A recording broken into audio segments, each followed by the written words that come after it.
తెలుగుదేశం జనసేన మరో 15 ఏళ్ల పాటు కలిసి పోటీ చేయాలని మాట్లాడుతున్నాయి. తెలుగుదేశం పార్టీ అధినేత చంద్రబాబు నాయుడు, అదేవిధంగా జనసేన అధినేత పవన్ కళ్యాణ్. ఇద్దరు నాయకుల లక్ష్యం ఒకటే కనిపిస్తోంది. జగన్మోహన్ రెడ్డి అధికారంలోకి రాకుండా ఉండాలంటే రెండు పార్టీలు కలిసి పోటీ చేయాలని మాట్లాడుతున్నారు. ఈ నేపథ్యంలో జనసేన పార్టీ చాలా విషయాల్లో సర్దుకొని వెళ్తోంది, తగ్గి వెళ్తోంది. తెలుగుదేశం పార్టీకే ప్రయారిటీ ఇస్తోంది.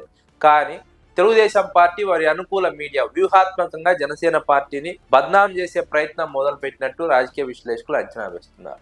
ముఖ్యంగా రైల్వే కోడూరు జనసేన ఎమ్మెల్యే అరవ శ్రీధర్ వ్యవహారంలో తెలుగుదేశం పార్టీ అనుకూల మీడియా జనసేన పార్టీని బద్నాం చేసే ప్రయత్నం మొదలుపెట్టాయి. జనసేన పార్టీదే తప్పంటూ మాట్లాడే ప్రయత్నం చేస్తున్నారు. ఈ వ్యవహారం పైన పవన్ కళ్యాణ్ విచారణ కమిటీ వేశారు. ఆ కమిటీ ముందు జనసేన ఎమ్మెల్యే అరవ శ్రీధర్ తన వాదన వినిపించాలని కోరారు. అదే సమయంలో విచారణ తర్వాత నిర్ణయం తీసుకుంటామని ప్రకటించారు. అంతవరకు జనసేన ఎమ్మెల్యే పార్టీ కార్యక్రమాలకు దూరంగా ఉండాలని చెప్పారు. అయితే సత్యవేడు ఎమ్మెల్యే కోనేటి ఆదిమూలం వ్యవహారంలో తెలుగుదేశం పార్టీ వ్యవహరించిన విధంగా, కోనేటి ఆదిమూలాన్ని సస్పెండ్ చేసిన విధంగా జనసేన ఎమ్మెల్యే అరవ శ్రీధర్ ను కూడా ఎందుకు సస్పెండ్ చేయడం లేదని తెలుగుదేశం పార్టీ అనుకూల మీడియాని పవన్ కళ్యాణ్ ప్రశ్నిస్తున్నారు. తెలుగుదేశం పార్టీ అటు జనసేన పార్టీని ప్రశ్నిస్తూనే మరోవైపు బీజేపీని ఎవరు ఏమన్నా సరే బీజేపీకి అనుకూలంగా నిలబడండి, మద్దతుగా నిలబడండి, ప్రతిపక్షాలపైన ఎదురుదాడి చేయండి లోకేష్ చెప్తున్నారు. కానీ అదే జనసేన విషయానికి వస్తే మాత్రం జనసేననే ఎదురు ప్రశ్నిస్తున్నారు. ఎందుకు చర్యలు తీసుకోవడం లేదని మాట్లాడుతున్నారు. తెలుగుదేశం పార్టీ అనుకూల మీడియా జనసేన పార్టీని టార్గెట్ చేస్తారు.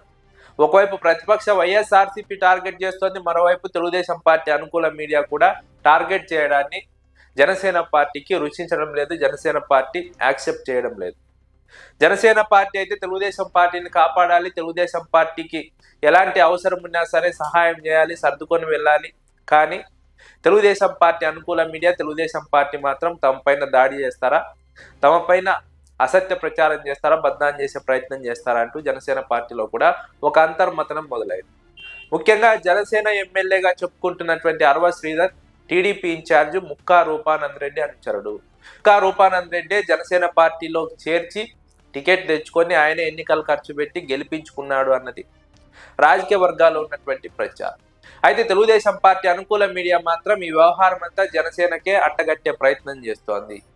జనసేన పార్టీని బద్నాం చేసే ప్రయత్నం చేస్తోంది. తమ తప్పు లేదని ప్రకటించుకునే క్రమంలో తెలుగుదేశం పార్టీ అనుకూల మీడియా తెలుగుదేశం పార్టీకి మద్దతుగా నిలిచే క్రమంలో జనసేన పార్టీ పైన నిందలు వేస్తూ జనసేన పార్టీకే ఇదంతా సంబంధం అని మాట్లాడుతుంది.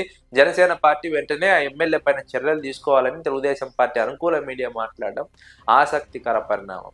మరోవైపు ఎమ్మెల్యేలు ఉన్న చోట తెలుగుదేశం పార్టీ నాయకులకే ప్రభుత్వంలో పెద్దపీట వేస్తున్నారు, పనులు జరుగుతున్నాయి. జనసేన పార్టీ ఎమ్మెల్యేలకు అన్యాయం జరుగుతోందని మరోవైపు క్షేత్రస్థాయిలో తీవ్రమైనటువంటి ఆవేదన ఉంది. దీంతో పాటుగా వచ్చే స్థానిక సంస్థల ఎన్నికల్లో జనసేన పార్టీ గెలిచిన 21 స్థానాల్లో మెజార్టీ స్థానిక సంస్థల సీట్లలో పోటీ చేయాలని భావిస్తోంది. తెలుగుదేశం పార్టీ ముందు డిమాండ్ పెట్టబోతోంది. అయితే తెలుగుదేశం పార్టీ దీనికి యాక్సెప్ట్ చేస్తుందా లేదా అన్న వాదన కూడా ఉంది. ఒకవేళ యాక్సెప్ట్ చేస్తే తెలుగుదేశం పార్టీ పూర్తిగా అక్కడ బేస్ కోల్పోయే ప్రమాదం ఉంది, నష్టపోయే ప్రమాదం ఉంది. భవిష్యత్తులో ఒకవేళ పొత్తు లేకపోతే తెలుగుదేశం పార్టీ తిరుగు పుంజుకునే పరిస్థితి ఉండదు. ముఖ్యంగా 2 గోదావరి జిల్లాల్లోనూ ఉత్తరాంధ్రలోనూ జనసేన పార్టీ బలంగా పాదుకుంటోంది. ఈ నేపథ్యంలో స్థానిక సంస్థల ఎన్నికల్లో జనసేన పార్టీకి మెజార్టీ సీట్లు ఇస్తే తెలుగుదేశం పార్టీ అక్కడ మర్చిపోవాల్సిందే అన్న వాదన ఉంది. ఎక్కువ సీట్లు ఇవ్వకూడదని భావిస్తున్నట్టుగా ఒక ప్రచారం ఉంది. అయితే ఈ అంశం పైన పవన్ కళ్యాణ్ ఎలా రియాక్ట్ అవుతారో అన్నది ముఖ్యమైనటువంటి అంశం.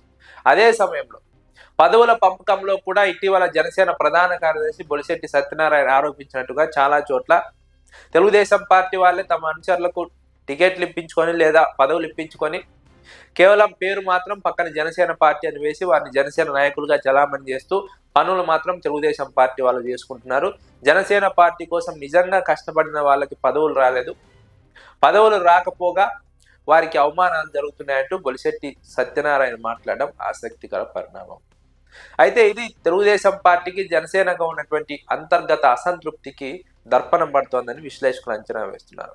హై లెవెల్లో మాత్రం నాయకులు కలిసిపోతున్నారు, సర్దుకొని వెళ్తున్నారు. కానీ క్షేత్రస్థాయిలో నాయకులు కలిసి వెళ్ళడం లేదు, సర్దుకొని వెళ్ళడం లేదు. ముఖ్యంగా తెలుగుదేశం పార్టీ అన్ని చోట్ల కూడా తమదే ఆధిపత్యం అన్నట్టుగా వ్యవహరిస్తోంది, తమదే బలం అన్నట్టుగా వ్యవహరిస్తోంది. జనసేన పార్టీకి ఉన్నటువంటి బలం నామమాత్రమని తెలుగుదేశం పార్టీ నాయకులు భావిస్తున్నారు. మా వల్లే జనసేన పార్టీకి 21 సీట్లు వచ్చాయని భావిస్తున్నారు. ఈ నేపథ్యంలోనే రెండు పార్టీల నాయకులు కార్యకర్తల మధ్య క్షేత్రస్థాయిలో ఒక అసంతృప్తి ఉంది, ఒక విభేదాలు ఉన్నాయి. అయితే ఈ పొత్తు ఎన్నాళ్ళు కొనసాగుతుందన్న అంశంపైన స్పష్టత లేదని విశ్లేషకులు అంచనా వేస్తున్నారు.